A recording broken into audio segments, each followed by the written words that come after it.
There's been a major breakthrough in the murder investigation of bikie Shane Bowden, who was gunned down in the driveway of his Gold Coast home.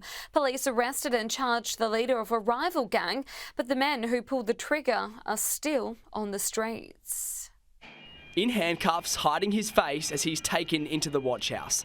This is Ian Croden, the man police say is the mastermind of a cold-blooded execution, one of Queensland's most high-profile bikie murders. Where we've arrested a 46-year-old male and charged him with the murder of Mr Bowden. Detectives searching the Ipswich home where he was taken into custody, seizing a car.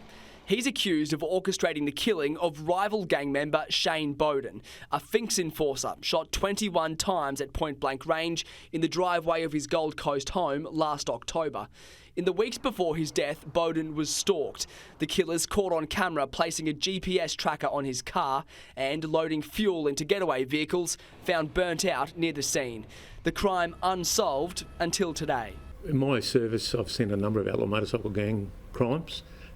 You never see them act alone because they're bullies. Police say the accused killer is the president of the Brisbane West chapter of the Mongols.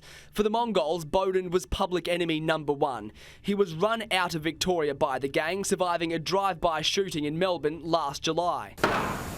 Returning to the Gold Coast, still in a wheelchair when he came through quarantine, a month later, he was murdered.